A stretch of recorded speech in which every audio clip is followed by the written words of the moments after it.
Southeastern Bow Hunter Podcast. Welcome to another episode of Southeastern Bow Hunter Podcast. This episode is going to be with Kevin and Thomas from Second Amendment Outdoors. They're based out of Texas. They are an archery shop that is really growing. We hung out at TAC. It was a good time. Been talking with Kevin for a while now, and we finally decided, hey, let's jump on an episode. And dude, it's going to be a really good one. So before we do that, I got a lot of updates for those who haven't been paying. I'm not going to say paying attention, but those who haven't been following along. The third annual Southeastern Bow Hunter Podcast Bow Shoot is going to be July 13th at Clybell WMA at 9 a.m. I am working with DNR to make the course a little different, a little more challenging. I'm actually going out tomorrow at the time of this recording to go and walk with my buddy Thomas.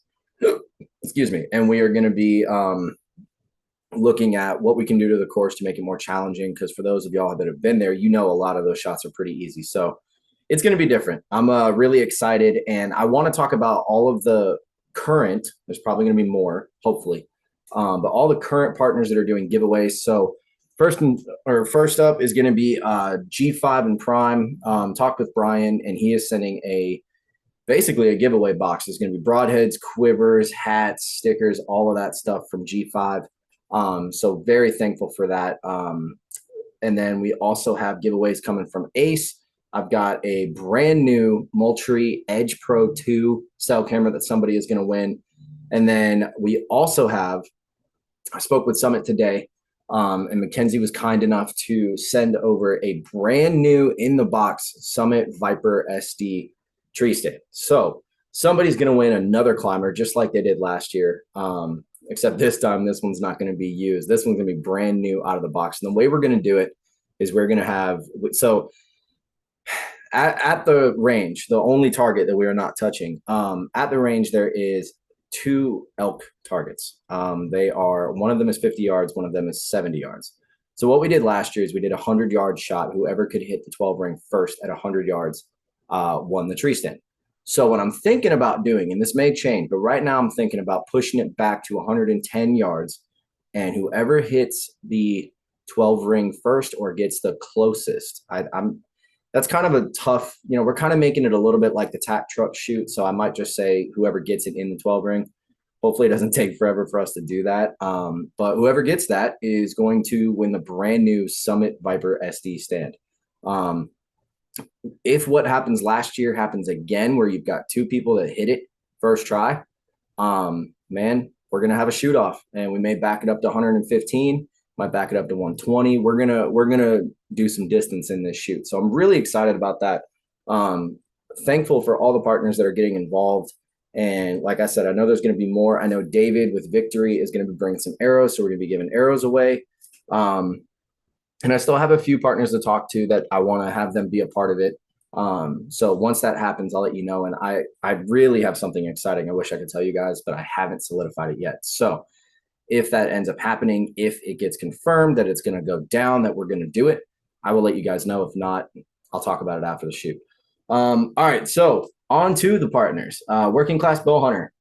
Been working with them for a little bit now. Awesome podcast, awesome dudes. They have some really good merch. I'm actually wearing one of their shirts right now. If you want to go get some of their stuff, go to workingclassbowhunter.com, go to the merchandise tab, and then use the code listed down below to save some money. Next up is going to be Ocio. So Joe actually just got back from Africa, and he has a crazy story. I cannot wait to get him on here to talk about it. But he just dropped an episode on Mission Whitetail about it. So if you want to listen to that story, you can. But he killed a cattle killing, I think it was a leopard. Yeah, a leopard. And I saw the photo, man, and that thing is gigantic. Just a giant cat. So congrats to Joe on a great trip. Ocio has some stuff coming. I need to talk with them and see when I can start talking about it. But there's some things coming. They have some brand new shirts. I'm actually going to see if Ocio wants to get involved in the giveaway. I'm sure they'll want to send over some shirts or like a camo package or something. Hopefully that works. I'm actually going to send that email tonight after recording this. So we'll see what happens with that. And like I said, check out Mission Whitetail. That's Joe Miles' deer hunting podcast or just hunting podcast. Next up is going to be Summit Stands. So you guys already know the excitement or the exciting news that someone's getting involved in the giveaway. But if you want to go ahead and get your own stand now and don't want to take the chance of maybe not winning that one, perfectly fine. Head over to summitstands.com and use the code listed below. You can get a hang on, you can get sticks, you can get a climber, you can get literally everything you need to get in a tree safely. They have what you need. So go check it out. They have a bunch of accessories as well. And they're also running well, they're not doing it now. I did this a little too late. I was going to say they're running a Father's Day deal, but oh well, it is what it is. But yeah, go support Summit. They've supported us so much. So please, please, please go use the code listed. Go get your new stuff. Great quality, great people. Next up is going to be the Bowtique. So Mike makes the best arrow wraps in the market. As far as custom arrows go, I consider him the best custom arrow maker that there is, at least that I've seen. And, you know, I've been working with Mike now for about a year, a little bit over a year. And dude's awesome. So if you want some custom arrow wraps to make your arrow setup look completely different from anybody else's, head over to the boutiquellc.com. If you type that in and you can't get to it, go to my Instagram, go to my Facebook, reach out to me, and I will send you the link. I tried to do it the other day and it wouldn't work for some reason, but we have a code listed below to save you free shipping. And yeah, awesome stuff coming from the Boutique. I can't see what the next design is. Next up is going to be Bergie Bowsmith. So Bergie has been pushing Truth Archery for a while now. He swears by those bows, and but he's also a dealer for a lot of the bigger companies that we all use anyway. And he also is a wizard when it comes down to tuning bows. So if you want an in-depth, I guess, tuning on your bow, if you want your bow to just be tuned perfectly, Bergie's got to go to. So use the code listed below to save 10%. Head over there and get some broadheads, get, you know, basically anything that you need because he's got it all.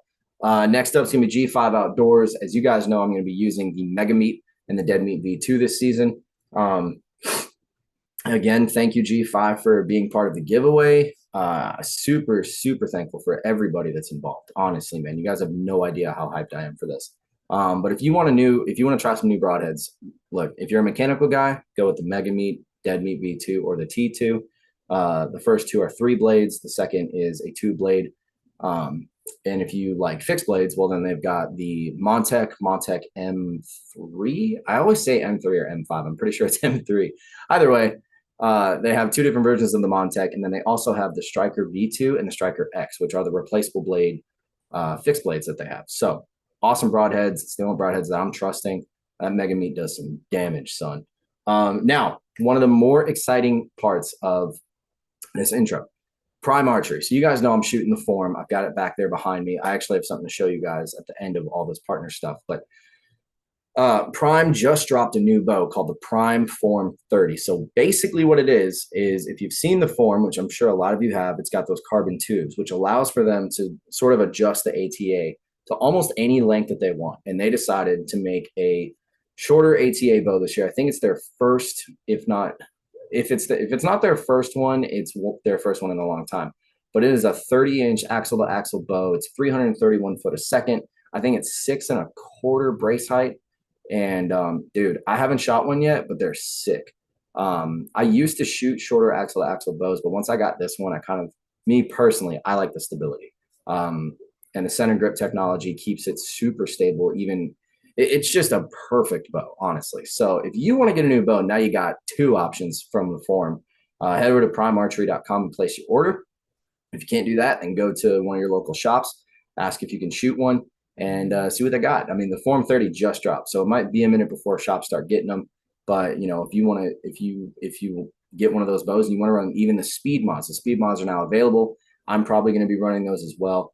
And yeah, man, Prime is just innovating like crazy. And I already know that there's some other stuff coming. Me and Brian talked. I don't know anything about it yet, but I know next year there's going to be even more stuff. So I'm super excited about that. Thank you, Prime, for the bow and for really elevating my archery experience. I'm really excited to shoot this bow this season. Next up is going to be Dialed Archery. So I'm running the Dialed Proof. Best bow sight that I've ever used, honestly. I did a little bit of tweaking. I will show you guys in a minute. I'm working on something that I'm going to run through everything that I'm using, right? I'm going to be doing a video that is preseason gear video. I don't know when it's going to come out because I have just so many different things I want to go over, but the Dialed Proof is going to be in that video. And if you guys are looking for a new sight, Dialed is the way to go. It's super simple to set up. amazing sight picture. You get more range from the angled elevation rail than any other sight on the market. So Dialed knocked it out of the park with this one. It's their previous site, but amplified. I love it. So head over to dialedarchery.com. Check out the new sites. I know they're doing a small batch of Mossy Oak Bottomland, and a lot of y'all are big Bottomland fans. I know Thor is. So, yeah, go get your new site before season, man. We only got 3 months here in Georgia before it starts. So go amplify your game. Go get, the best bow sight on the market, in my opinion. Next up, short and sweet, Ace Hardware Social Circle. It's my local shop. Love those guys. They always support us. They do amazing work, and they carry all the brands that we love. Moultrie cell cams, that's what I'm using. Thank you again, Moultrie, for sending over the cell camera for somebody to win. My cam's been working flawlessly, honestly. Beautiful sight picture, beautiful picture quality. And man, I just love those cameras. So head over to MoultrieMobile.com and pick out the new Edge Pro 2. They also have a new feeder that just came out. And again, I know some stuff that's coming, but I cannot tell you guys yet. So once Mark tells me I can talk about it, I'm going to talk about it. Next up is going to be Bow Hunting League. So this weekend, I am signing up to be a state sponsor for the Bow Hunting League. What that means is eventually, when you guys watch these videos, you're going to see a Southeastern Bow Hunter banner behind me. I'm going to try to do a little, I don't want to say giveaway, but I'm going to try to do a little donation where they can get some Southeastern Bow Hunter hats, maybe some stickers, some shirts. I'm going to see if I can't make that work.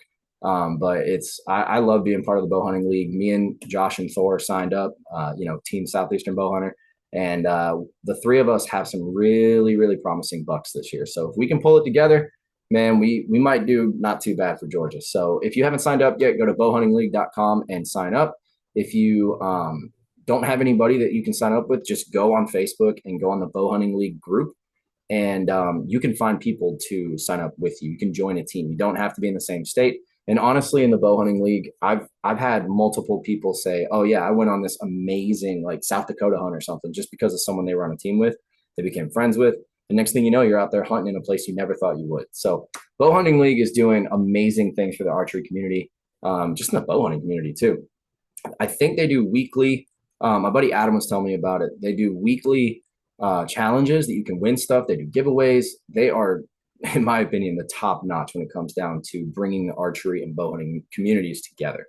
Next up is going to be Boning Archery. So I'm running the Alpha Veins, but they also have the Atlas. They have every color under the sun. Mike with the Bowtique has been partnered with Boning. He is actually the reason I was able to talk with them and create a partnership myself. And so thank you, Mike, for that. And we are actually going to be having Brad from Boning, the sales marketing director, coming on and talking everything boning. We're going to talk about the history. We're going to talk about the new veins, everything. Boning has been around for decades, and they've been making veins that have been outperforming everything else for years. So head over to boningarchery.com. I think it's just boning.com. Pretty sure it's Boning Archery. Either way, head over there, use the code listed below to save 20%, and go try out those Alpha Veins because I love them. I'm running heavy helical, no parachuting. Next up is going to be the Chase. Brock is working on, I think, a turkey video still. I know he's going to be getting that thing set up pretty soon. So be on the lookout for that. Make sure you go subscribe, like all that jazz. And then Odyssey is the next one. Spoke with Dakota today. They're still working on some things before the app drops. Keep an eye out for that. Super, super excited for that. The app is going to have so many cool features. I'm so excited. And last but not least, Victory Archery. So I'm running the RIP TKOs this year, hoping I can get my hand on some HLRs. Shout out to Victory again for being part of the giveaway. We are going to, I don't remember which model arrows me and David talked about bringing out there, but it doesn't matter. If it's Victory, it's going to be good. So if you want to change your arrow setup, I highly recommend Victory. I've shot all of the major brands, and comparing each one, Victory stood out for me.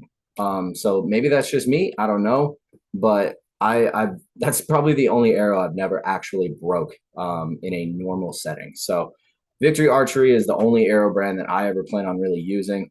And I'm very thankful for them and every other partner I just listed for working with us. They're the reason this can happen. So thank you guys. And I really hope to see all of y'all at the Southeastern Bowhunter shoot on July 13th, Clybell WMA, or you could look up Charlie Elliott Archery Range. Either way, it's going to take you there. If you can't find it, let me know. Crossbows are allowed. compounds, obviously, and then traditional, all of that is allowed. Everybody is welcome. So please tell your friends, bring people out. The more people that come, the more support DNR gets, and then the more times we can do this, because I really want to see this grow. So if anybody has any questions, reach out to me. And yeah, can't wait to see you guys.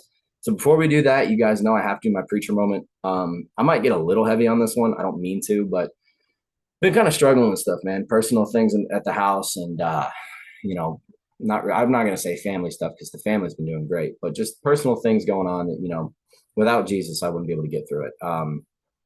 I have been having a few times lately where it's weird, man. I notice like a pattern almost. I feel super super connected to the Lord and feeling great and preaching it and talking. The Lord talking through me and all this other stuff with buddies of mine or people going through stuff, and it's just like it comes out. I don't even think about it. But then when it comes down to me actually doing what I need to do, sometimes I don't really do what I need to do. And Paul said, I do what I don't want to do, and I don't do what I want to do. And basically what that means is we're all flawed. Okay, we all fall short of the glory of God. But because of what Jesus did on the cross, when you've been able to put your faith in him, when you've accepted him in your life as your Lord and Savior, right? You're good. You're saved. Now that doesn't mean that if you just confess Jesus as Lord and you're saved, that you can go out and get drunk, go sleep around, run around on your girlfriend or your wife or whatever. You can't do that, right? Like that's not a Christian way to live. Living out your faith is tough sometimes. I'm not going to lie, but doing that is taking advantage of the Lord's mercy. His mercy is boundless, but that doesn't mean you take advantage of his mercy and his grace, right? But I'm telling you, if you truly accept Jesus in your heart, you are going to see a change, and you're going to hate the things you used to do. I hate when I fall short. I absolutely hate it. I used to get really down about it, but then reading the scriptures and talking with friends and people that know, that are further along in their journey with Christ, it's helpful, man. Like everybody goes through this stuff, and that doesn't make it right. It doesn't make it right that, even though we accept him in our lives, we still struggle with the old self. It's a battle between the flesh and the spirit, right? It's the flesh is weak, but the spirit is willing. That is another piece of scripture that I always think about. So I don't know. If you are going through anything, one of my buddies has been talking to me some, and we've been talking back and forth about our faith and whatnot. And I'm not going to say anything, but he has been through some of the toughest things I've ever heard. And when I get these messages from him telling me, what God's doing in his life, it honestly almost brings me to tears, because I can't even imagine going through what he went through and then still being able, it's crazy, right? It's absolutely amazing what God does. And honestly, he uses our shortcomings to do something even better, right? A lot of times when we have tough times, that's just strengthening us for things to come. And for everybody out there that is struggling with something, I feel you. If you want to talk to me about it, you can always reach out. We're all going through it, right? But because of Jesus Christ, because of what he did, and because we can put our faith in him, he is so amazing, man. He's the only reason I'm able to get up in the morning, regardless of what's going on, and be able to put a smile on my face and do whatever I can to help people out, to put smiles on other people's faces.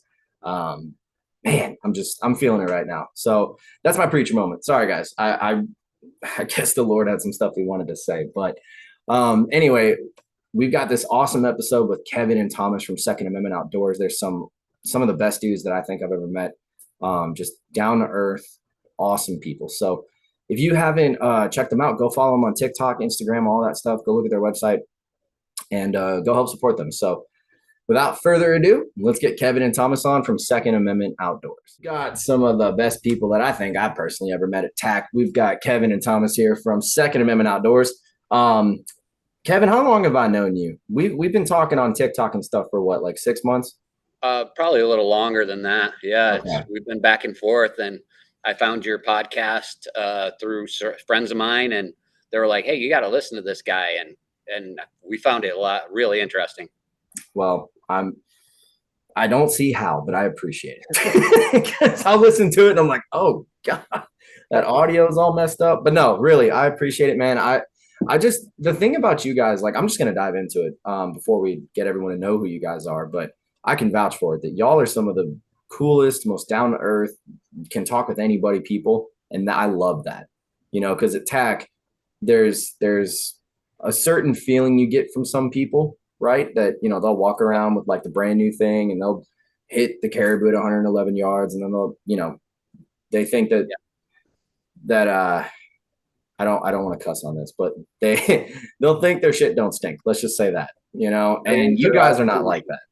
The whole bougie, Yeah, like got to have the brand new thing. I mean, and look, I'm not judging. It's just like extremely high quality equipment doesn't fix a bad shot. You know what I'm saying? So no. I'm glad that you guys aren't like that. And, getting to hang out with you guys at TAC was a lot of fun. I think we were some of the last people there. So yeah.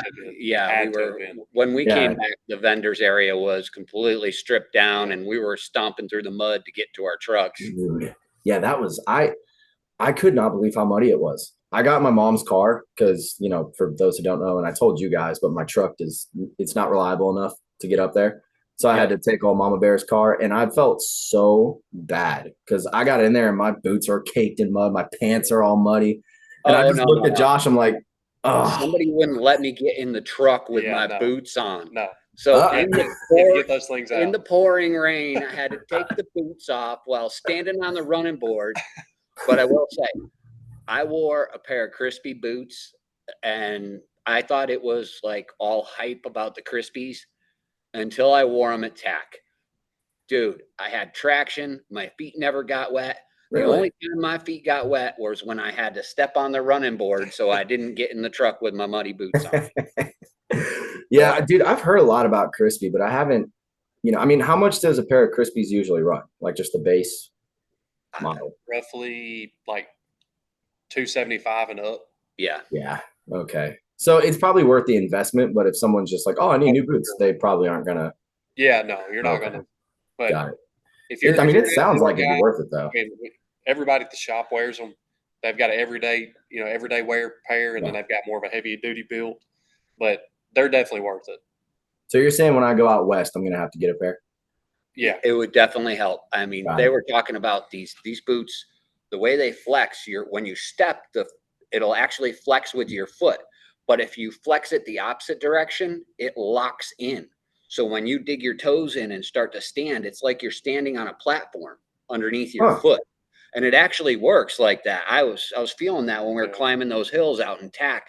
I would dig my foot in and start climbing up, and the shoe acted as a platform underneath. And I was like, wow, okay, this works, and I thought it was all hype until I actually had to use it. Yeah, I might have to go look at those boots tonight and just not tell the wife.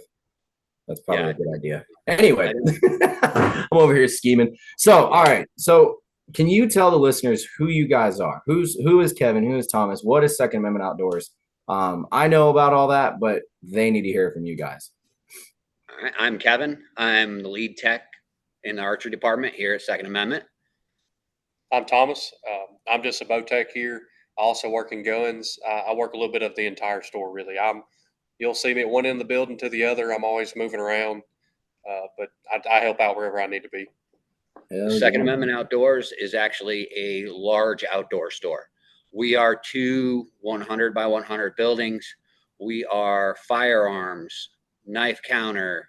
We have fishing gear, safes, apparel, Sitka, First Light, Haybo, Costas, not Oakleys, but we carry a full boot. We have all the new Sitka boots, all the light boots, and all the footwear you would need for hunting or anything like that. But on top of that, we are a full pro shop. We are sitting right now in the indoor range. We have a 20-yard range here. Outside, we set up most of the time. We do a 30. Right now, we have some out to 60, but it's been raining, so it's a little muddy out there. Yeah. We have been known to set up out to 100 yards. Yeah.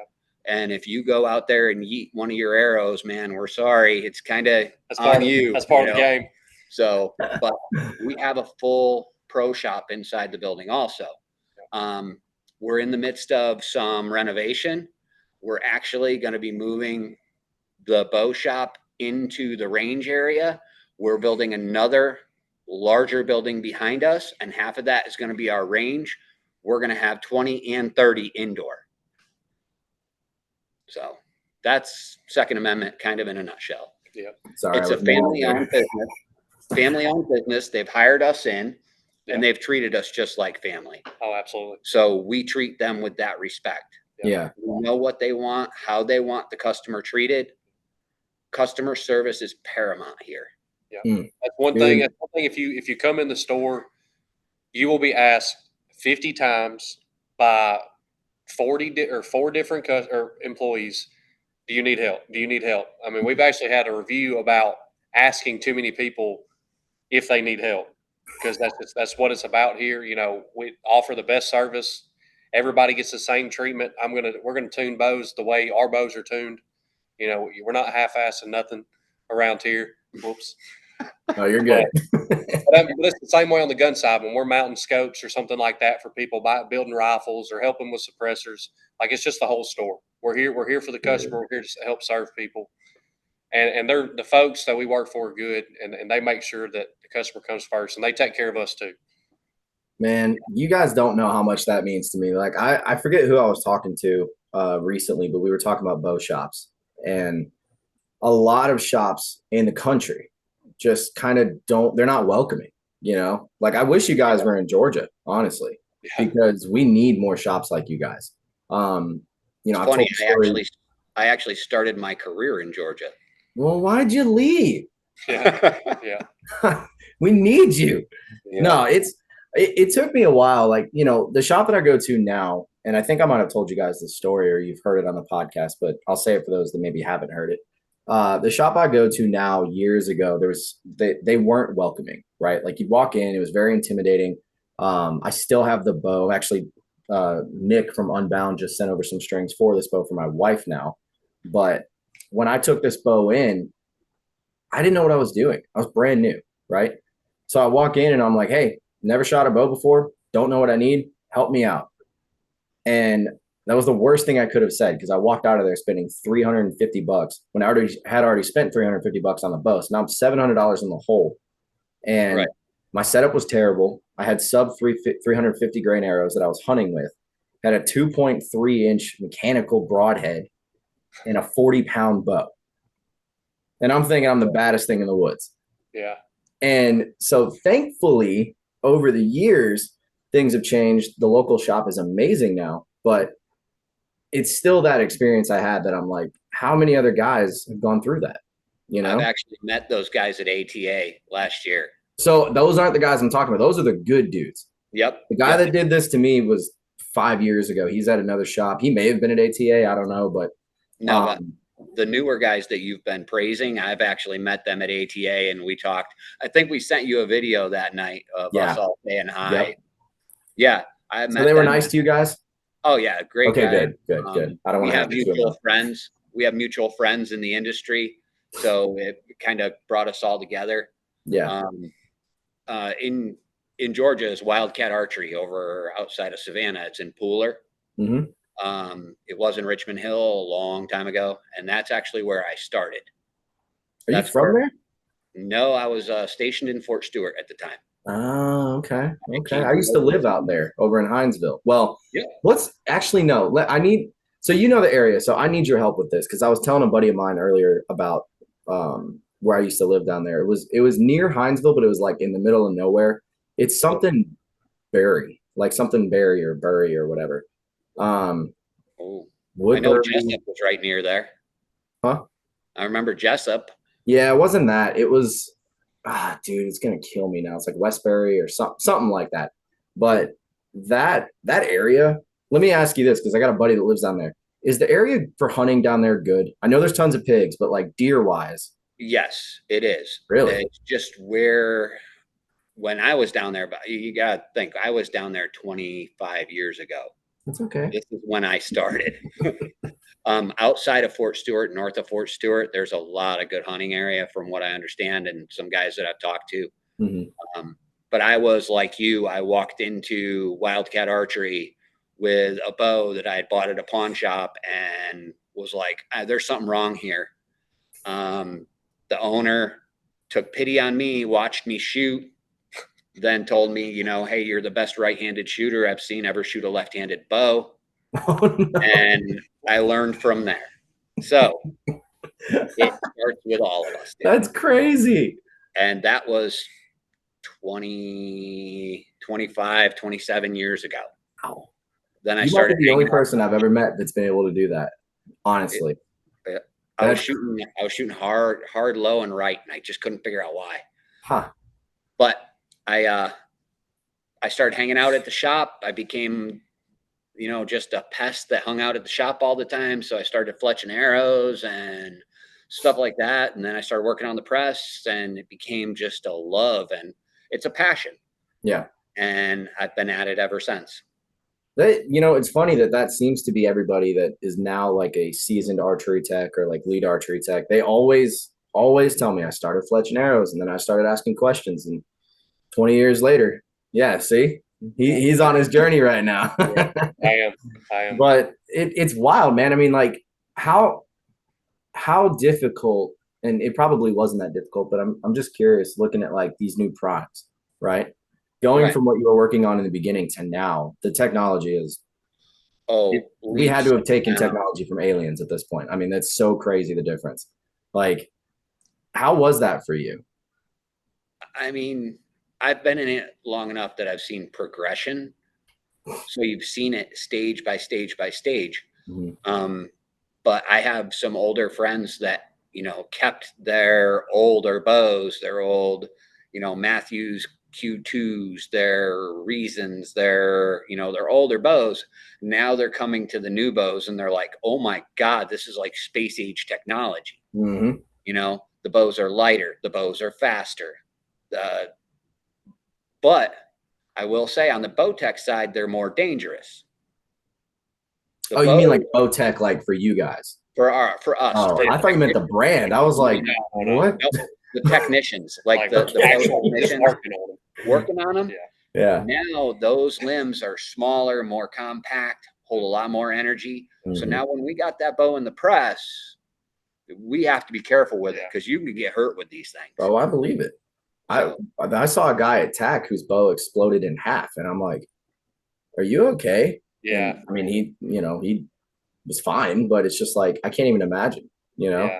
So I saw my buddy Bergie. I'm sure you guys have talked to Bergie before, know Bergie, but he sent me a video. Huh? I've seen him. I've heard of him. Yes. Yeah. He sent me a video a few months ago of just from his, I guess, security camera, right, that was up on the wall. And he had a Matthews, God, what was it? Like an older Matthews, not like a Z7, but kind of like during the Phase 4 Triax era. Yep. And dude, he sent me this video, and this bow just completely exploded. And I don't think I've ever been so worried about somebody on a video when I saw this limb go past his head. Yeah. And I'm like, holy crap, dude. Yeah. I mean, it's wild, the energy that they're holding these days. Yeah. It's cool too seeing the older bows come in, since I wasn't involved in any of that. So I'm working on new stuff, and then somebody will come in and I'll look at this like a relic. Like I'll look at Kevin like, I don't know what to do here. How we tune this thing, because they're so old. Sometimes it's like, hey, it's time for you to upgrade. Come join the real world. But so what would you guys do if that old Browning wood limbo that I just, made the joke about killing that spider in the corner with, which he's actually getting a little closer now. So if I disappear for a minute, I'm going to be fighting the spider. But if I brought that wood limb bow in and said, hey, I want to restring this, what would you guys even do? Like, how would you do that? Or could you? Oh, we could. I mean, we could take all the measurements. Most likely on the limb is all the measurements for that bow if it's been well cared for. Yeah. If it's not, we can usually find or get the measurements for something older. And we predominantly use gas strings for any custom like that. Yeah. And we have gas build us a string. But the first thing we're going to do is we want to put it in the drawboard and cycle it slowly to make sure we don't have any noises, no cracks. We'll inspect it before we do that too. We'll inspect the limbs, make sure they don't have any splitting, any, the lacquer on those, because those have lacquer because they're wood. If you see where the lacquer is cracking, that could be where the bow is starting to give on that limb. Yeah. So we'll go right through it with a fine-tooth comb and inspect it. then we would cycle it on the draw board slowly to make sure that everything functions properly. That's so cool. And Because I then look if at it that- and I'm like, how? Yeah. Because it's got those little, I don't know if they're plastic or metal or what, those wheels on top. Yep. And it Well, just kind of blows my mind. We Like, run into that problem. Like once those break, it's over with because you're not finding parts for that. I was gonna say, can you Or like find if those parts for stuff like cables- if that? those cables ever break, then you're Yeah. done. That's As long as that string is in good shape, as long as the bow and those parts are in good shape, you can get a string. But I mean, we'll have guys that'll come off, and eventually that will just shear off the side of it, yeah. and then you're cooked. You don't have any more. You can't shoot it. It's no good. That's wild. Kevin, did you and forgive me, but I have to ask you, did you ever hunt with a bow like that? The woodland bow? I'm not that old, dude. I don't know how well, no, here's the thing. I don't know how old these bows are. So I actually started hunting later in life in my 20s, almost to 30. I was in the military for 12 years. I was stationed overseas for a good 8.5 years over in Germany. Got deployed to multiple theaters of combat. Came back to Fort Stewart where I was stationed, and my stepdad was a big bow hunter, but he was also former military. And he knew that the struggles of coming back from places. And he said to me, bow hunting gives you peace. It's a lot of it is in your mind. And when you're out bow hunting, you do it by yourself. You get in there, you get settled in. It's very peaceful, and it gives you time to think, clear your head, and stuff like that.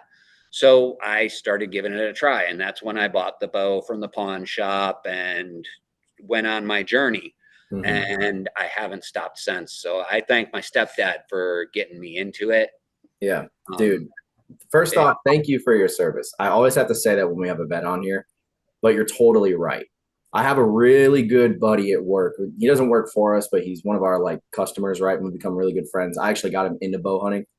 Sold him one of my old bows last year, and he's a veteran. And I'm not going into full detail. I know he wouldn't want me to, but let's just say he was going through some stuff around the time after he got the bow. And he called me once and he was telling me everything that was going on. And I just told him, listen, take your bow, take your target, go shoot some arrows. I was like, that is the best therapy that you can get. And I'm telling you, it's going to work. And he ended up doing that. And he told me that it's good therapy until you miss about 8 deer. And then it kind of starts getting a little frustrating because he told me a few weeks ago about his season. He said he shot at 8 deer and only hit 1, and it wasn't even accurate. And I'm like, well, what happened? He's like, dude, I just got so nervous. I'm like, well, that's gonna happen. I mean, that's deer hunting. And but you're right. At least he's getting out there. He's confident. And, he's getting in. I'm not saying it's a good thing to be launching arrows that you're not sure of, but he's in there. He's confident. He's getting after it, and that's all you can ask. The only thing you can do is get better. Yeah. No. Well, and that's what I told him. He's coming to the 3rd annual bow shoot that we have in July next month. And he's all excited about it. He's like, man, give me the details. Tell me this, tell me that. Because what's crazy is he was telling me he could hit 20 yards. He was stacking arrows. He was fine. And every shot he took was within 20 yards. And I think, because, I get the same way sometimes. He just got he got, that doe fever. And it just botched a shot. I had the same thing happen to me last year. So I wanted to touch on the therapeutical side of archery because it's so impactful. I've been telling my wife, I'm trying to get her into bow, or not even bow hunting, just archery in general. Right. Yep. And and I'm like, look, there's no better feeling than when you're at even just 20 yards and you're not really into it. The 3 of us are. I'm like, if you're at 20 yards and you see a dot and you can hit that dot. Yeah. Instinctually, there's something about that you're like, oh, actually, I can do this, and it gets you you get amped up. And so I'm working on her, but it just is something I feel like everybody should try, because it's I saw a post. It was a meme out there that said, why do you shoot archery? And you heard a lot of crowd noise and everything. The shooter came to full draw, settled in, and then it went silent. Yep. Until the shot went off. And I'm like, yep, that's exactly it. Yep. When you settle in, you start looking through that peep and you settle in, everything else goes away. Yeah. I mean, I had that experience at TAC, the people that we ended up meeting up with, which we didn't even know these guys. They're out of Alabama. They could be listening right now. So shout out to them if they are, but they were hilarious. Like, and I think I told you about it. We were cracking up. Me and Josh were almost crying the whole time. But every single time I stepped up to shoot, I'd draw back, walk in, and they only got me one time. But every time I was just sitting there like, all right, ignore it. And then it was back to, you could turn it off. Except Yep. one time they one of the dudes behind me was like, I'm gonna say something really funny. And then he didn't say anything. And I start cracking up because I'm waiting for it. Yeah. So I'm rushing through the shot. I'm like, all right, I gotta beat this. And then I missed. And I looked at him, I was like, you bastard. I'm like, why did you have to do that? Oh, it was hilarious. So, all right. So how long has Second Amendment been around? I mean, Second Amendment's been here 6 years now. Yeah, going on 6. Going on 6 years. It hasn't been here forever. Like you said, we've been here 6 years, but we're growing every year in popularity, in sales, in equipment that we can offer. Yeah. I mean, we've been leaps and bounds from where we were 3 years ago. Oh yeah, I mean, for sure. and also just in the archery department, we've been really learning and putting more effort into, our tuning, our arrow builds, our, all the little things that are fine details that make a better archer. I love that. God, I love that. Tinkering. We do a lot of tinkering. We play. It's so refreshing. We have the opportunity. So we build heavy arrows. We build light arrows. Yeah. We detune bows. We mess the tune up on bows to see what it does. We built our own paper tune set back here so we could paper tune. We had one mounted on the wall that got kind of messed up. So we built our own so we could, paper tune and see what happens when we do this. And of course, all the things we do, we transfer to the customer. Yep. Mm-hmm. So we can better tune their equipment because we've been messing with this stuff the whole time. God, I love it. You guys are the epitome of what every bow shop should be. Seriously. I can't get over that. All right, I need to pick your brain a little bit. So I've got a buddy of mine, and he has a Bear Legit. He's been through 3 sets of strings now, 1 set of cams. Can you give me any reason why his timing would be off, regardless of how many times he's had it adjusted, and why he would have peep twist, major peep twist? Strings. Is it the same? Is he putting the same strings back on it, like the original Bear strings? No, these are aftermarket strings. And still has peep twist. Major peep twist. And timing, he gets it timed, shoots it a few times, it's out of time again. I cannot for the life of me figure out what it could be. Strings and cables. That's what I was saying, but he's replaced them. Yeah. But I mean, okay, I'm gonna get in trouble here. You're fine. I'm gonna speak fact. People are gonna hate me for this. There are string companies out there that build strings for your Matthews, and they're amazing. These are hammer down the best strings. Yeah. But when you say I have a Bear Legit, they're like, yep, I'm going to rip through a set of strings and pump them out the door. They're only going to be like 14, 15 strand, not a 16, 18, 22 strand. They're going to be served really heavy, and they're for a Bear Legit. Me and we go with gas because every set of strings we get are hammered down the best. On the Lift X and the lifts, they were made for the match string. The bow was built for the match string. So we preach, if you're going to change your strings on this Matthews, you put a lift, the match strings on it, because that's what the cam is made for. Some of these other string companies, and the original strings that are on the Bears are known for stretch and twist. They're good strings, but they do stretch and twist as you shoot them in. A better set of strings is Paramount. the timing issues, the only way he's going to have timing issues is your module's moving and it's not in the same spot because he has Bear Legit is a dual cam bow. Mm-hmm. So your module is either loose and moving, your draw stops are not in the proper alignment, or you're getting string and cable stretch. That's the only way that timing is going to come out of whack. Huh. The only thing I would say to check is this bow bottomed all the way out? Is it turned down a little bit? Make sure the limbs are out the same number of turns, because that's going to cause a timing issue. Didn't even think of that, because it's not bottomed out. He turned it down a bit. I mean, really, it doesn't matter at this point because he's getting a new bow anyway. But okay.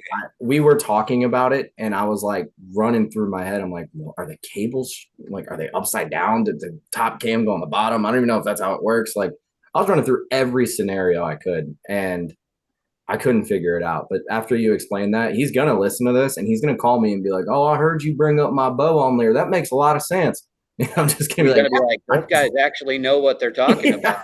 You know? Yeah, because I mean, he's trying to do everything himself, and there are certain things he won't do, but he's told me he's taken those cams out before, and he's done this, he's done that, and I'm like, bro, unless you're 100% sure that you put that stuff back right, like, you don't know what it could be. And it's a bomb. It's a bomb too.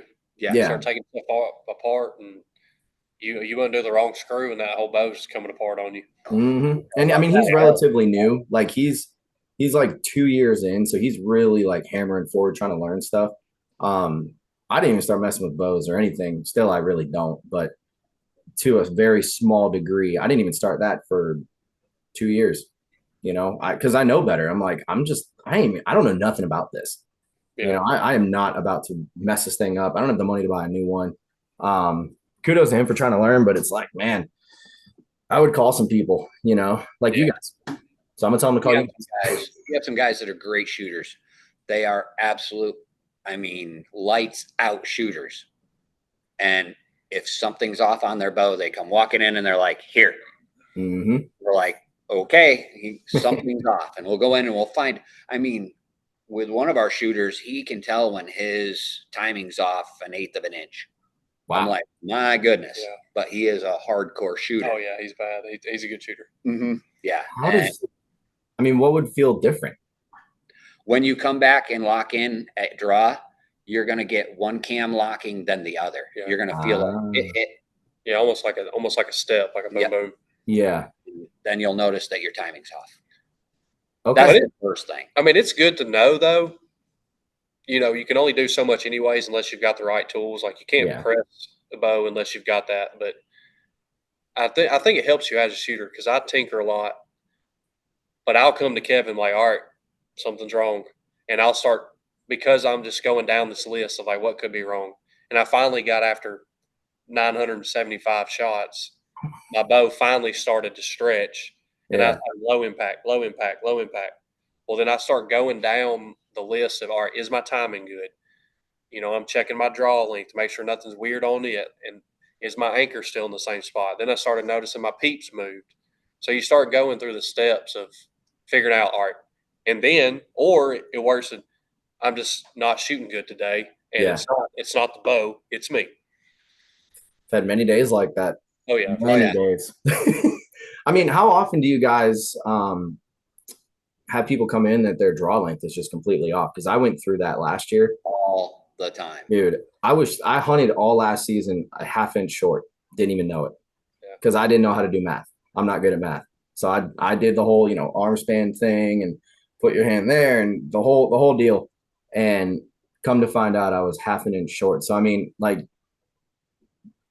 have you had people, come in and be like, oh, no, I'm definitely 29. And they're really 20. Oh, no. I have the guy that comes walking in the door that's 5'5" and says, I'm a 31-inch draw. And I'm like, I'm sorry. And they'll come back here and they'll draw the bow and they'll hook their thumb behind their neck. Cam Haynes. Okay. I'm like, okay, we need to work on this. Mm-hmm. But there's people that grew up shooting that way. Yeah. That's how they shoot. And I've been known to, that is the customer's way of shooting. I am not going to try and retrain 20 plus years of him shooting that bow.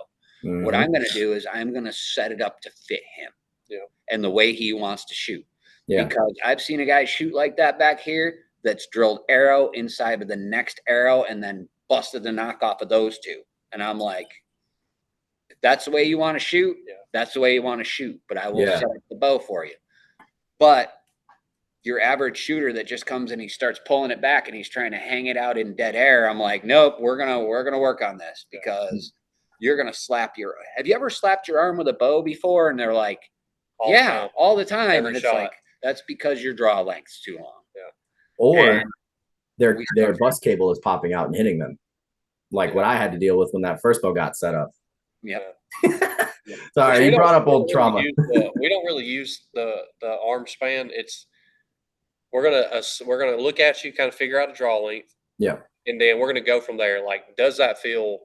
Are you comfortable? Like, are you too short? Are you too long where you're forcing your arm out? Like, a lot of it is a feel thing. Like, what is the shooter comfortable with? Because if you're comfortable, you're gonna be confident in what you're doing. So a lot of it's that too. Like, we're going by feel of just like, how do you feel? And that's the same process when you're buying a bow. You know, we're not brand specific. Whatever that shooter or whatever this guy or gal wants, because it feels the best to them, is what's best for them. I mean, here at the shop, we have PSE, Bear, Matthews, Bowtech, Hoyt, and Prime. Yeah, you better say Hoyt. Save the So best for last. I'm biased. I've been a Hoyt shooter for a long time until last year. I tried the PSE. I was shooting that for tack. This year, as you know, I went to my Prime Form, the Form 34. That thing is smoking. But I still, my hunting bow is my Hoyt. I still have my Hoyt with all my hunting gear on it. I use my Form for really fine target shooting and long distance shooting. But I mean, to go out in the woods, I got my Hoyt with my RIP TKOs, and I'm gonna kill with them. You know. I mean, at least you're doing something half right. I'm just kidding. No, I see. It's funny you say that, man, because like when I made the switch, because I shot bear for honestly the first 4 years of bow hunting. Different bows. You know, I went from basically legit, because you know the bow that I have that my wife's gonna shoot is a blackout. It's basically a bear. And I mean, it literally came in a bear box, right? So shot that, switched over to a single cam bear paradox, which to this day, I still wish that every single bow had that little cutout in the front of the grip, because I just love being able to put my fingers there consistently. And then shot an Obsession for a couple of months. Didn't really like that because it was very aggressive and there was tons of vibration. And then I got the Whitetail Max, and you know, I in my mind was like, that is the best bow that I've ever shot. I shot the lift, and believe it or not, I said the Whitetail Max felt better, which looking back now, I didn't know what I was talking about. But well, I mean, for you at the time. Yes. That's like, here, we have a 10-yard target set up. It's like at 8 or 10 yards right here in front of us, right? We don't care. We will pull one of every bow off the shelf. Set it to your draw length, set it to your draw weight, and bring it and put it on one of these bow holders right here, and you will shoot it. And if you want to shoot every bow in the shop, fine. We don't care. We'll set it up. We don't just hand you a bow and be like, all right, here's your bow. You look like you're draw $1,500, please. Have a nice day. No, we come back here and we physically shoot that bow. Before the person leaves here, they're hitting the 20-yard target at least in the, I would say, the 8 ring. Yeah, I don't know if you can see it, but like the little black, you see the little black 365 target. Like the goal is, if you can punch that at 20 consistently, you're ready to go. Yeah, and they do that before they leave here. Yeah, that's like, the goal. At least be on paper at 20. And that's what people need, man. Like, you know, when I left my first time, I was not doing that. And, you know, I going back to the point I was making with, like, you know, the changing bows and all that stuff, I'll give you crap because you're shooting a Hoyt hunting over a prime, only out of fun. Because I'll tell you right now, when I was looking at new bows, I had already shot everything else, like, Matthews, Darton, PSE, Bowtech, all of that. And the new Hoyt came out, and then the form was already out too. Or Yep. maybe they had both at the shop, right? And I'm like, all right, which one do I want to go with? So I shot the RX9 and the AX2, and then I shot the form. And the only reason I went with the form is because of the stability, and the draw cycle was a little bit easier. But I'll tell you right now, shooting 75 pounds out of those Hoyts, it felt like 60. And I looked at my buddy, I was like, are you sure that this is on 75? He's got an 80-pound. Dude, He's got an 80-pound Hoyt, and it probably doesn't feel that bad, does it? No. Well, actually, we had a little bit of a fuzz up, and we had a Hoyt RX9 come in at 87 pounds. And I was watching a couple people draw it. I hadn't shot it yet, and I was just standing off to the side. And I watched them struggle. And I was looking, I was like, something's off about this bow. Like it's hot. Like, and you could just tell when they were shooting it too. And so I get it, and I just boom, snatch it back, and I was like, all right, like this is loaded. Yeah. And I fired off, and I said, all right, we got to check this. So this is not 80 pounds. This is not 70 pounds. Yeah. And it was at 87, and I decided then, I said, all right, I'm going to get the AX2 and 80 because it's easy. So you guys are in Texas, right? No, Mississippi. Mississippi. I don't know why I thought Texas. There is a Corinth, Texas. Yes. All right. Well, I was going to make the joke that Joe Rogan's bow came to y'all shop on accident, but that doesn't really fit. No. That's crazy though, man. It blows my mind. Like, really, to fix it, we just, tweaked the cables and it was back to normal. Like it wasn't crazy out of spec. Like we checked it all too. All right, if it's been twisted up that much, like it should be not in spec. Yeah. And I mean, it was good to go, but it was hot. It was the bow made on a Friday. Yeah, like this. Yeah. A string maker got a little excited. Yep. He probably was like, "Let me put a little bit of extra spice on this. Yeah, little hot sauce on this." Yeah. No, it's amazing to me what we've, where we're at now with bow technology, because like, it's insane. Talking about the prime, I mean, look at that. The first hybrid bow, as far as I'm concerned, that we've had, and they make them in 80 pounds. I almost got that. Brian talked me out of it, thankfully. But yeah, it's crazy. I mean, have either of y'all shot the 80-pound form? No. Dang, I want to know how bad it is. Like, it's not terrible. I mean, it can't be that the bad. The 70-pound isn't that terrible. The draw rate's so smooth. I mean, or the draw is so smooth. That's the thing. I shot the Matthews, I shot the Hoyt, I shot the Prime, and that's what sold it to me, was the draw cycle. I had such a smooth draw cycle. The newer Hoyts do have a more aggressive cam, so they could get the speed that they wanted to achieve this year. The Alpha X. Oh, froze on me.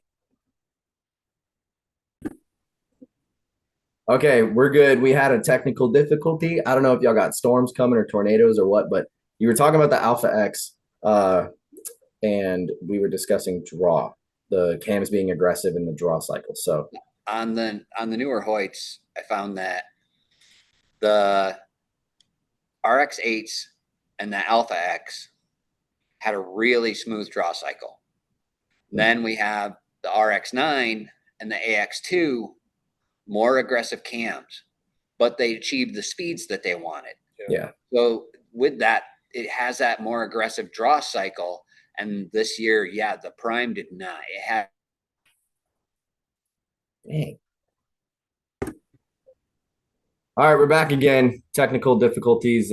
I don't know what's going on, but you were saying that the Prime draw cycle was phenomenal, which I gotta kind of give my sort of experience with that, because I had always heard that Prime had the smoothest draw cycle, and I honestly had never shot one up until the form. That's the first Prime I had ever shot. And I remember drawing it back and being used to my, Whitetail Max aggressive draw cycle. I almost snatched the thing back because I'm thinking it's going to be like stiff at the front end. I got to drop it down, and it just came straight back. And then the bow never moved. That center grip, it never moved. And I shot it, and I looked at my buddy that was a tech at the time, and I was like, this is it, dude. Like I literally messaged Brian and was like, bro, we got to work something out. I was like, I have to have this bow. And that the I love center it. grip technology on the Prime is actually really, really nice. And also with the grip never getting cold. Yep. Because bow season gets into the winter. Yeah. So it And is you nice do to have see that. 20s here. Oh, Georgia yeah. does see 20s.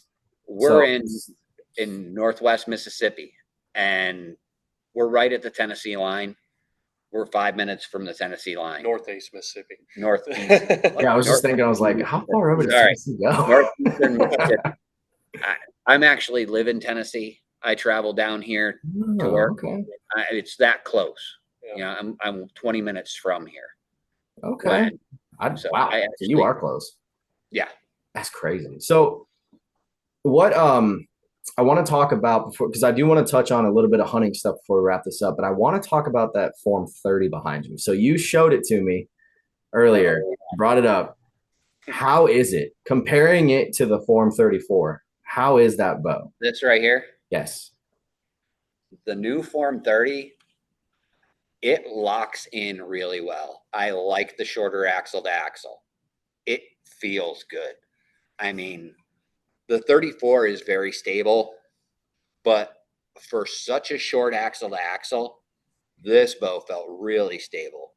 I kind of like the string angle on this better, being the shorter bow. Mm-hmm. What'd you think of it? I'm not a fan of short bows. It does look good. It's still got a smooth draw cycle. It does got a little bit of buzz in it, but I mean, that's just kind of normal. But it doesn't look like a 30. It looks like a 28 or a 27. Yeah. Like it look at full draw, the limbs collapse so much, it looks tiny. When you put that next to this one. Yeah, like it. Oh, it's small. It just there's something about I don't know if it's because the carbon's smaller and it's like deceiving, but it does have the optical illusion on it. Yeah. Of like it looks like a 28. And maybe it's the colorway on this that like it all kind of bleeds together with the bottom land. Yeah. But Well, what it looks probably like- is the center grip. Because, you know, with like the normal 30-inch bows, it doesn't have center grip. Yeah. And And it's it could lower. be that too. Like, yeah, it could be that the fact that you are holding it true to center. It's crazy. Usually you have so much more riser up above your hand. Yeah. I do think it's a slick bow. It fits my draw length well. I probably would never go below a 30. No. So, Yeah. Because I'm just not a fan of a short bow. I'm not a fan of a big bow. So I do like it. I mean, it's got a good grip feeling. It draws smooth. So It's Yeah, that was one thing with it that I was a little concerned with when I saw it, because, you know, the 34 being as stable as it is, when they drop it down 4 inches, I'm like, yeah, how is that going to be? Yeah, especially, I mean, when I drew it and I was like kind of looking, I was like, no, like it just looks like you can be able to just twist and turn it however you want. But Yeah. it's set pretty good. Like it feels good. Yeah, when I drew it in my hand and locked in with it, the bow stood right in line. I mean, the way they have their cams set up so that their strings and cables come and straighten out, and that curve that they have on the risers, it makes the bow almost stand in your hand when you come to full draw. I mean, that's something I noticed too, because, you know, I had a really bad grip issue when I was shooting my bear. I mean, I was torquing the crap out of it. Mind you, I had the bear paw grip and grip tape on it because I wanted a fat grip. It was bad, man. It's really bad.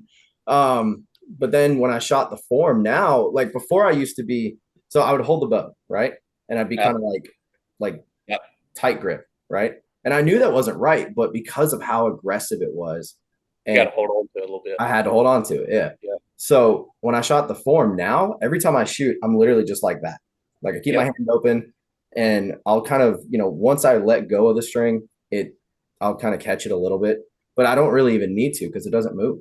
It doesn't fall forward. It doesn't go side to side. Like it just stays there. And it's just crazy, man. I just was really curious about the 30 and how it was stability wise being so much shorter. We have the two types of shooters here when we see them. It's the guy that's white knuckle gripping it right at the riser, and he's torquing the heck out of it. Trying to kill the bow. or the guy that has his hand open so hard that he's like palming the bow and that's forcing it and torquing it the other direction. He's like, but I'm not gripping the bow. And it's like, no, you're not, but you're palming into it so hard that you're forcing it a random direction. Get a natural feel in your hand, and I will say we do a lot of coaching. I mean, at our shop here. I don't call it that. It is not coaching by any means. I'm not the guy for that. I'm not calling it coaching by any means. We do a lot of assisting customers get comfortable with their bows. We're all going to figure it out. Yeah. A lot of suggesting. Yeah. But then, but then you got little kids coming in too, where they've never shot a bow and they're 6 or 7, and you're having to figure out how to explain to them how to do this pretty tough discipline that takes years to get right. So it's like, I mean, I guess it is coaching, but it's definitely not. Like, I'm not calling it that. Like, we're just trying to figure it out. Like, let's just get them set up on the basics, and then let them and they'll figure it out. come back. They'll leave grinning ear to ear, parents happy, and they'll be back next year because hey, we've grown a year's worth. We need to get it adjusted. And they're still shooting. Yep.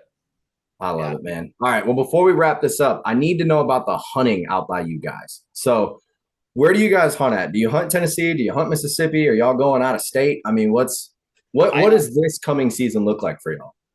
I hunt Tennessee. Okay. I hunt public land northeast Mississippi, and it's not, or my experience has not been good. I'm new to hunting. This is my true 3rd season with a bow. And deer are elusive unicorns. I don't think they exist. They're not out there. I don't know what everybody else is killing out there. And I'm not scared to say it. I've never fired my bow at an animal. Really? I've never drawn on an animal. I've never had the opportunity. Which it could just be where I'm at. It could just be that I'm a really sucky hunter. I don't know. Come out to Georgia. I've got does in my backyard with I actually saw a doe with a fawn a couple days ago. Well, I was 10 yards away from a doe when I was heading to work the other day, just walking my van. So it's just part of it. That's just part of it. So I mean, we have, everybody's got tough years, Yeah.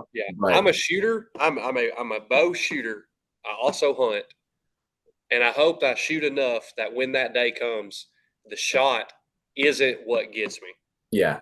That when that day comes, that like I'll be ready to shoot. I've done this 1,000 times. You can make the shot. Just calm down. Just quit freaking out. I think the Lord's making you wait for a stud. That's why it's taking so long. You're gonna get the state record. That'd be huge. We both saddle hunt. Nice. Okay. Actually, I own a 33-acre farm. Ooh. So I have private land. I actually have a back pasture that no livestock's allowed on.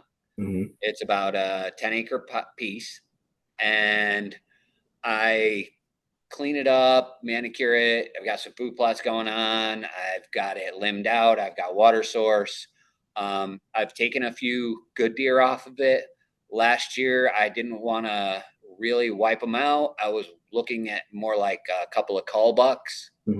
But this year, I've got a couple of studs that I'm looking at.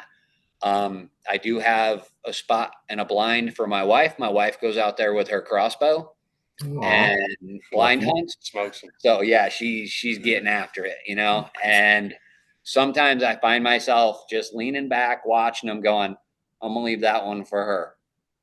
You're a good man. You're better than me. But sometimes I would not do that. Sometimes that doesn't happen. I got the 8-point that come in. Yeah. I had a nice 8-point come in, and I just couldn't hold myself. I swung in my saddle, got the pin on him, and I let him have it. He didn't make 30 yards. Nice. But as far as out of state, though, for us, which we don't really, or I don't travel, we're super close to Alabama, too. We're like 30, 45 minutes to the Alabama line. And there's some WMA land over there that's big pieces of property. So, and it's fairly inexpensive in Alabama. Now, Tennessee, on the other hand, if you're a non-resident, it's high, it's hard. I mean, that's just part of it. There's most of our customers don't hunt around here. They're either hunting farms or they're doing 3 or 4 trips a year to Missouri, Kentucky, maybe like Land O'Lakes, northern Tennessee area. And then we've got a few elk hunters that roll through. Now it kind of changes with the new laws out there, or the new draw picks and stuff like that. So, but I'm just itching to sling an arrow at something, whether it's a pig.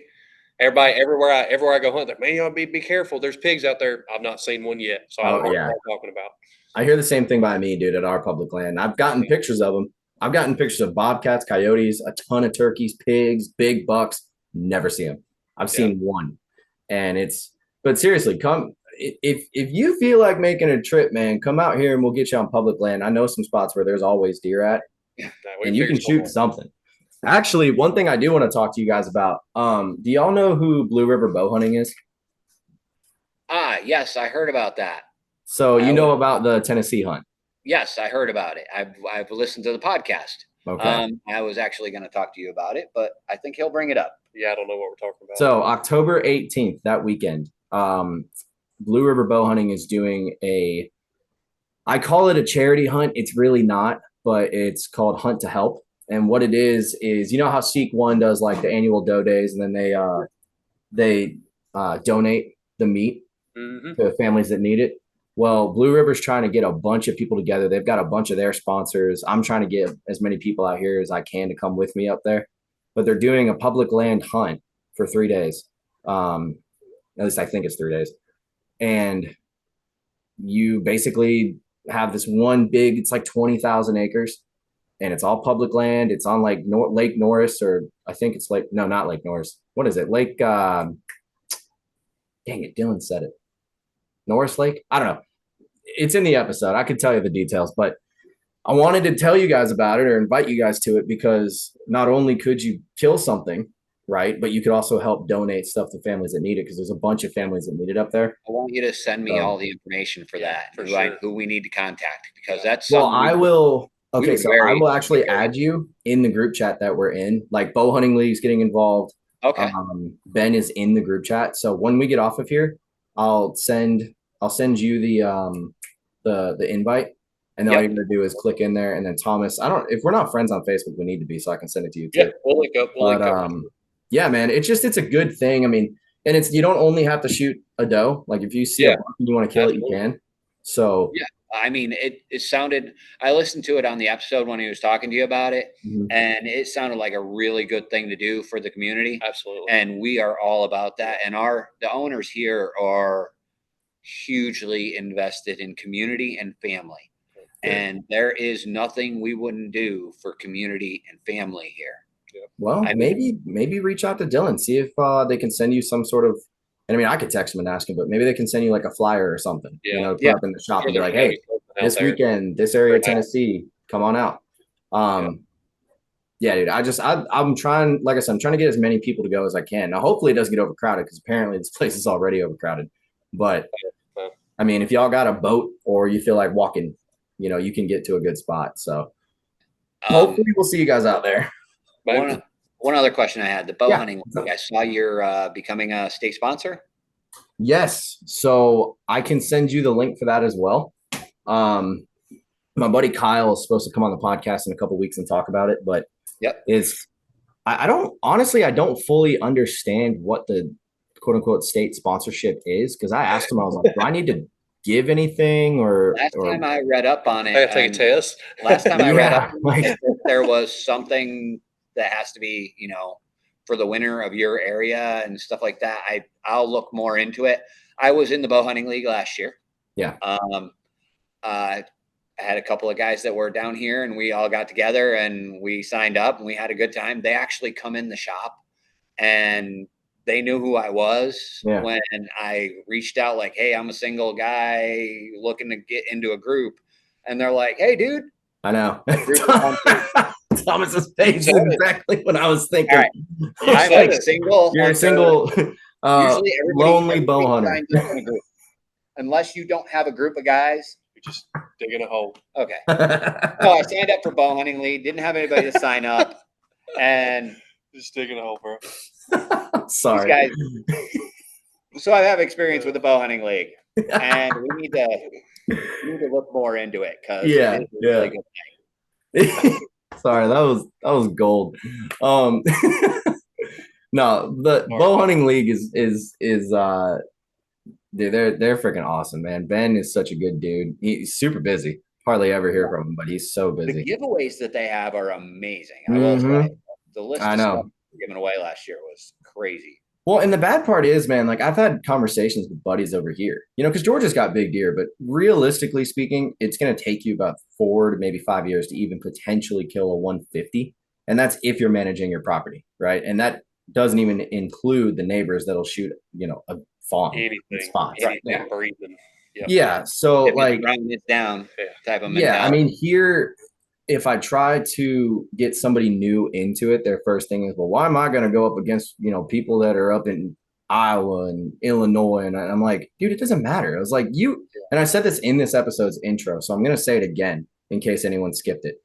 If you join that, I know of people that have gotten to go on amazing hunts just by being friends with people. Like you can trade hunts, So I always push for it around this time of year. So, I'm glad that you guys are, I'm assuming you're getting involved, right? I'm going to check into it this year. I was just a part of the bow hunting league myself last year. This year, we've talked about looking into it and maybe doing some kind of sponsorship. We're not, I can't commit. I'm only an employee. So it's something that I'd have to talk to the bosses about and see if it's something they want to do. Well, if you need that link, let me know because I've got it pulled up on my phone. I'm actually filling everything out this weekend. Because they keep asking us like, hey man, you still want to do it? I'm like, yeah, but you asked me at the worst time. I have bills I need to pay, and it's I do know it's $100 entry fee for that, and then you just put in like I'm putting in Southeastern Bow Hunter, y'all put in Second Amendment, and then you get like a banner, which I thought was sick. Like they'll send you a banner of your logo. There's a bunch of other stuff. I'm butchering it. I'm gonna let Kyle explain it when he comes on, but it's a good thing, man. Like I really, aside from like the archery side of things, I feel like the bow hunting community just needs to really come together because I've been seeing a lot of negative stuff these past few years, and it's kind of annoying. I mean, here, one of the things we promote is that we're archers. I mean, you got the stand hunters against the saddle hunters. You have the compound versus the crossbow, trad archers against everybody, and it's private, public. Yeah, private and public. And then we treat everybody the same. We don't want any infighting, no drama. If there's drama, it don't need to be on our doorstep. Take it back out in the parking lot. We treat everyone here equally.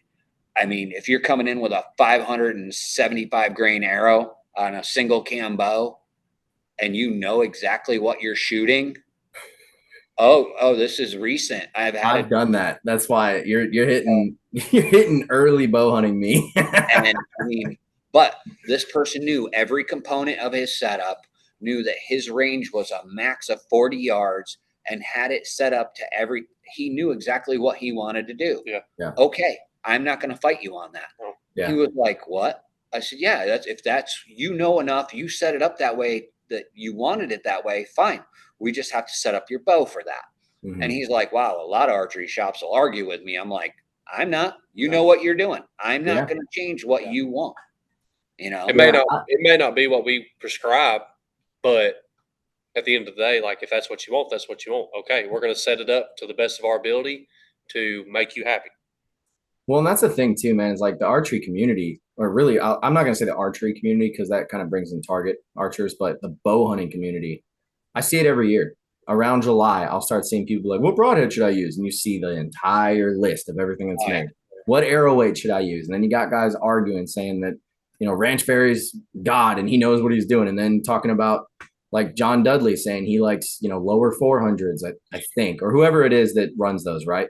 And I used to be part of that crowd. There's comments on Facebook that pop up every now and then, and it's me being like, 650 grains. That's, man, you'll go through a dinosaur scapula. And it's like, I'm such an idiot for that. I listened to your whole arrow section you did with all those guys. And I like when T-Bone came on and said, just shoot it, That was intentional. That was intentional. So I knew I that. had told him months in advance. I'm like, Bone, this is what I'm planning on doing. I'm going extreme heavy, extreme light, and I want you to finish it off in the middle. And we can finally tell everybody, like, just build what you want. If you're confident with it, shoot it. If you have a Right. set weight, like I like 450, 460. I think the highest I would feel comfortable with is 480. But right now I'm shooting 467, and it's flying perfect. And I know it's going to do the job. 440, and I love the way it shoots. That's what I shot last year, 442, and had no problems. Full pass throughs every single time. Oh yeah. So So I don't know, man. It's we could spend hours and hours talking about the oh yeah. arrow weight stuff. That's the and- hardest part about But this. like they said, accuracy kills. Yep. Yeah. You kill with a field point. You might Yeah. not die fast, and it's illegal, but you could do it. So, That's probably the hardest part about all this. When new people are coming in or somebody switching, you know, you've got to have to figure out like what do you want to see out of your bow, mhm. and then going from there. Because I mean, there's so many different opinions. Like Yeah. it's so muddied down. It's hard. That's the hardest part. Arrow talk. Like, well, you know, but then it goes into the application. You know, what are you doing with it? Yeah. If you're not going to tack and shooting 100 yards, then you don't have to worry about that. Yeah. If you're just shooting 40 and in, we can set that up too.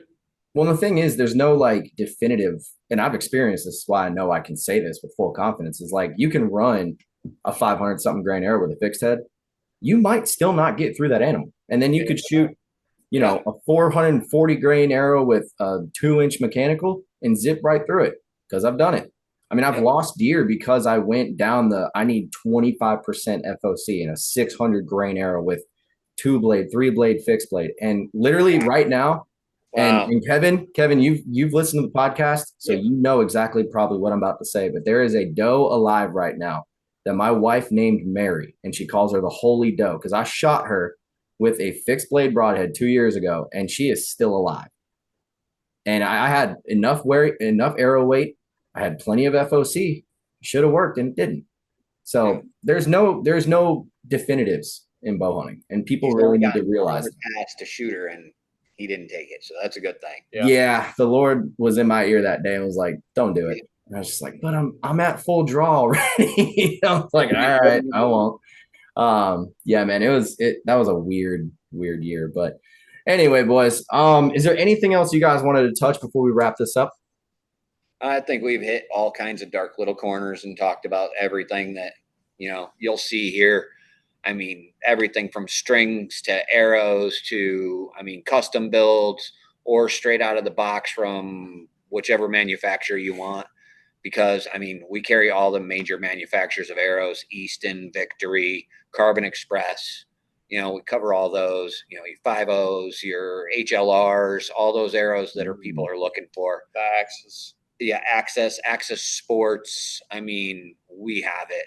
Trad bows, we're running the bamboo. We have, V-Force with feathers on them. We're set up for anybody, even fishing bows. That's a whole different subject. Dude, but we have a full setup of fishing bows. We set them all up. We have them ready to go. And we have a whole wall of just fishing gear for fishing bows. So we touch every part of the archery community. We have a large section of crossbows, and that's just the tip of the iceberg. So we are a full anything archery dealer. I love it, man. And you guys are really good with customers, which is the most important thing. I love it. Awesome, boys. Well, thank you for coming on. I'm really glad I got to hang out with you guys at TAC. I'm glad we finally got to do this episode because I know we've been talking about it for a while. Tell everybody where they can find you. On Facebook, you can look up Second Amendment Outdoors. You'll see a little new symbol next to it because we got shut down for a little while thanks to one of our vendors. Instagram, 2AO_archery. TikTok, 2AO_archery. Also on YouTube, we have a YouTube channel. We actually do our own podcast too. It's called Cast, Caliber, Arrow Spine, and Tackle. So we cover everything that the store covers. We bring in people from the local area, sit down and talk to them about, all things outdoors here in Mississippi and the surrounding area. And, YouTube shorts. We're on there too. Awesome, man. Man, y'all are just covering everything. I love it. We try. Proud to be. Hey, you're doing a good job, man, especially when you've got that ending clip on one of those videos you put out not too long ago where we were hanging out at TAC and you had some ugly looking dude that was wearing some black hoodie. Oh. You know what I'm talking about? And you were giving him crap about his bow. He sounded like a pansy, but whatever. He just didn't want to get it dirty. Bro. Yeah, well, it got dirty that day. Trust me. Oh, yeah. Everything got dirty that day. Yeah. Oh, my God. It was great to meet Josh, too. Tell him. Yeah, Josh. Dude, I have to give Josh credit, man. That dude is the reason why I'm even doing this. Seriously, That man is one hell of a deer hunter, right? Like he actually, what's funny is, so to touch on this real quick, I know we're wrapping up, but we were talking earlier about bows and technology. And like you were saying, you got guys that were shooting older stuff, then they shoot the newer stuff and they're like, what is this? So he was shooting a PSE Dream Season for years. Okay. And he was like, man, I think I'm going to get a new bow. And this is right around when I got my bear. So this is just last summer. And I was like, well, check out the lift. I was like, go shoot that, go shoot the Darton, shoot whatever. Man, he shot that lift and now he owns a lift 33 and a Darton sequel 33. And he when he shot that lift the first time, he did exactly what I did with the form. He turned around and he was like, is this what I've been missing? I'm like, yeah, I told you. It's so different now. So yeah, dude, shout out to him, man. That guy, honestly, in a way, owe my life. The way he acted when I